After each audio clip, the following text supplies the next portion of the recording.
Welcome into another episode of the Los Angeles Rams Insider Podcast on Sports Illustrated. I'm your host, Tom Cavanaugh. You can follow me at TCAV30 on Twitter/X and follow our insider pages at Rams Insider on SI here from the Fans First Sports Network. We're going to break into a couple of things regarding this New York Jets-Los Angeles Rams matchup on the road at MetLife Stadium in New Jersey this Sunday afternoon at 1 p.m. Eastern. That's 10 a.m. Pacific, so an early rise for these Rams. Second time in the last month that they're going to do that. Went back several weeks ago and played the New England Patriots on the road. Won a ball game 28-22. So they're no strangers to going on the road cross-country and taking on a team out there in the cold. So we'll look at some latest power rankings from this week as Week 15 wrapped up last night. And then also we're going to dive deeper on this Jets team on both the offensive and defensive sides. But we're going to start just talking about the power rankings after Week 15, and they're pretty impressive. I mean, can't say enough about what the Rams have been able to do over the last 2-3 months, I guess. Yeah.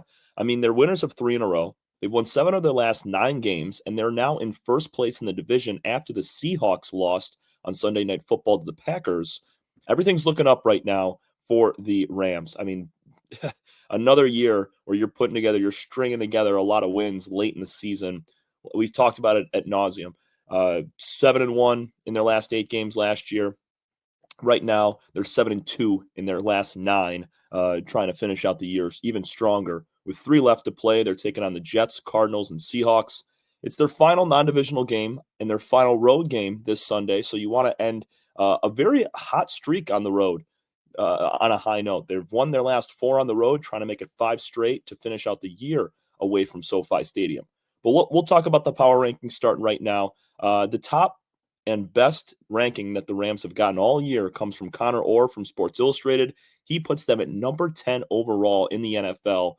Rams were most of the season 15-20, just kind of looming around that range as they continued to win and lose a game, sit around 500. And now that they've separated themselves at 8-6, 2 games above 500, Orr really does give this team a lot of credit for being able to go in and take down a Buffalo team 44-42 in a shootout, and then not even 4 days later, 4 days later it was, they went and won a 12-6 game, completely different style of football, and they won both games. Eric Edholm from NFL.com gave the Rams 14th overall. They were 15 last week on his list from NFL and brought them up just by 1. And he also talked about how this team was able to bounce back and kind of their diversity of winning methods over the last couple of games. Edholm also mentions the Seahawks and the gravity of that loss, falling to 8-6, tied up with the Rams now, but Los Angeles with the tiebreaker. We talked a lot yesterday about scenarios in the playoffs, what happens in Week 18 when the Rams and Seahawks meet if they're tied up. That's going to be an interesting game regardless, but there could be a lot more on the line there because of the Packers beating Seattle last week. One of their major publications we want to hit on is CBS Sports' Pete Prisco. He bumped the Rams up 2 spots, to 11th in the NFL. So right behind Orr at 10. Pete kept it plain and simple. We can read his quote because it's just plain and simple right here. He said, "They now lead the NFC West, which is amazing. Sean McVay deserves a ton of credit for getting this team to this position." And he's right. You start the year 1-4, and then you rip off 7 of your last 9. Just prototypical Sean McVay football right there. Over the last 2 years, he's continued to make late season surges, and it's really fun to see, especially for Rams fans, just kind of watching their season. At the beginning, doesn't look all that great. Hey, maybe we turn it in. Maybe look to be sellers at the deadline. Nope, we're just going to win a majority of our remaining games and just sneak into a playoff spot with a 10-7 record, which is where I see the Rams finishing this year 10-7 and getting in with the tiebreak over Seattle. So the Rams climbing up the board amongst a lot of different writers around the NFL. If they get a win this week and they take down the Jets, who are not the greatest team, and the Jets are 4-10. They've had a season from hell, much like a lot of the teams in the NFL to this point. You could see them inside the top 10, especially if the Rams go on and they take down this Jets defense that ranks top 10 in the league. They are stout. We'll talk about the offense in a minute, but we got to lead with what the strengths are for this Jets team. When you look overall, they rank 7th as an overall defense in the NFL, allowing just 315 yards per game. And their biggest strength is their pass defense. They're fifth overall in the NFL in that aspect. 193.9 yards per game through the air for opposing quarterbacks. They do not give up 200 yards through the air. They do a heck of a job pass rushing, defending in the secondary. And, it's going to be tough for Matthew Stafford to be able to really, continue his success. Stafford's got 12 touchdown passes, no interceptions over his last 5 games, has been playing as good as anybody right now. And he's going to need to have a pretty solid game to take down these Jets. Their offense starting to figure things out. We'll mention that in a minute. But if you want that pass game to get going and throw for over 200 yards, something that Stafford does on a weekly basis, they need the run game, because that's kind of where the soft spot is for this Jets defense. They're more so middle of the pack when it comes to their rush D. 121 yards per game on the ground for opposing backs. I think Kyren Williams can thrive with that number right there. He's been great his last 2 weeks. An absolute workhorse. 29 carries in back-to-back games from Buffalo and last week against San Francisco. 195 yards and a touchdown combined in that time. I mean, he's an angry runner, and he's going to get fed the football as much as possible. So if the Rams are able to go on the road in this cold environment at MetLife Stadium, I mean, it's going to be in the 20s. And Los Angeles they're pretty much playing a 10 a.m. football game out there because it's 1 p.m. Eastern. I mean, Williams, he's going to be getting a boatload of carries early on in this game. If he can establish a run, navigate some holes, and figure out how to get about 75, 80 yards over the first, 3 or so quarters and really start to develop that offense on the ground, Stafford's going to have an easy time throwing to the pass game. I wouldn't say super easy, but the way that he's playing, he makes it look easy. I mean, you got Cooper Kupp, Demarcus Robinson, who needs a big game. DeMarcus needs a big game. He's gone back-to-back weeks, coming up empty, no touchdown or no catches, no target. I think he's had 2 targets, actually, no catches in that time over the last 2 games. And then also you got Puka Nacua, who's the star of this team, along with Cooper Kupp. I mean, those 2 guys, they could pop off for 100 yards at any time. So I'd love to see this Rams team expose a Jets defense that has been one of the better ones in the NFL. But a weird thing about this Jets team is they play great secondary defense. Their pass defense is great. They only have 4 interceptions on the year. There are several just safeties and cornerbacks in the league that have more individually than 4 interceptions.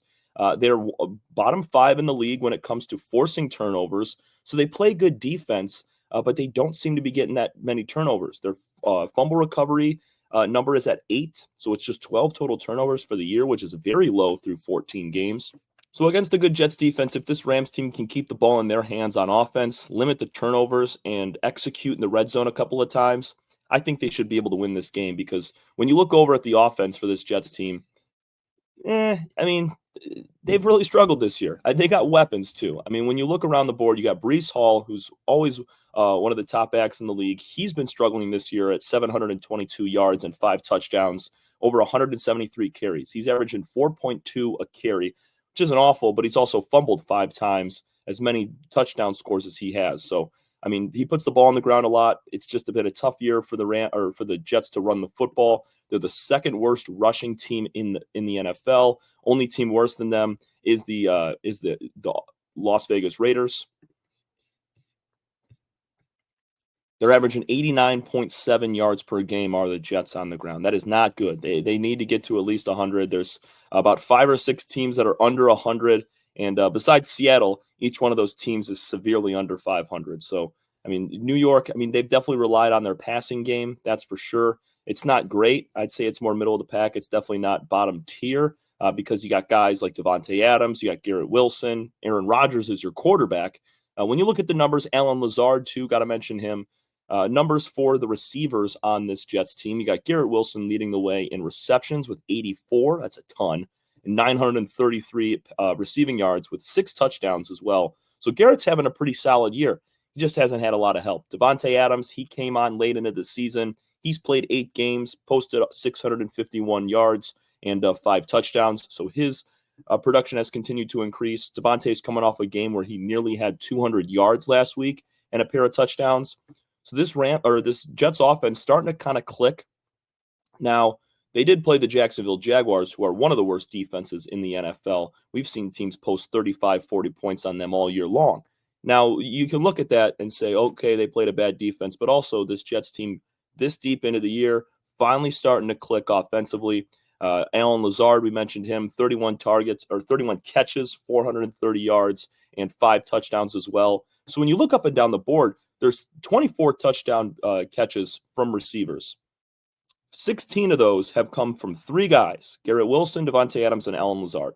So for this Rams team, they're going to scheme against those 3 guys most and try to limit them, especially when the Jets get into the red zone. They're coming off a big win, 32 points against the Jags, and it should be a good one. I'm excited to see how this Rams team schemes up against the Jets offense that has struggled this year, has begun to start, clicking a little bit after last week, and then also taking on this defense that's kind of a playoff defense in a way. Now, the Jets are out of the playoffs. They're not going to play like a playoff defense with everything on the line. I mean, they're still going to compete, but this is as skilled of a defense as they're going to face in the NFL.